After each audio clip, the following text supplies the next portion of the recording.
You can't practice evidence-based medicine without, well, the evidence provided to you by your library. Evidence-based medicine was defined by Dr. David Sackett as the conscientious, explicit, and judicious use of current best evidence in making decisions about the care of the individual patient. A key thing to understand when evaluating the evidence to help you make these clinical decisions is the pyramid of evidence. The pyramid of evidence shows the hierarchy of evidence types with individual studies, more towards the base, and synthesis of multiple studies at the top.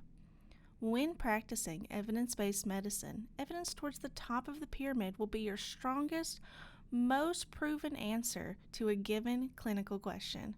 However, due to any number of reasons, you may need or want to consult evidence further down the pyramid. At the very bottom of the pyramid, we have animal and laboratory studies, case reports, case series, opinions, and editorials. These either have no scientific design or don't deal with human subjects at all. Regardless, these are often where new innovations are first published, and you can filter search results for them in most databases, including PubMed, Scopus, Ovid, and Trip. In the next part of the pyramid, we have primary studies. These include case control studies, cohort studies, and randomized controlled trials. These studies use a scientific process and collect varying amounts of data. Again, you can filter your results for these kinds of studies in most databases. On the next rung up, we've got meta-analyses and systematic reviews. These secondary or appraised forms of evidence are summaries of the findings of multiple studies.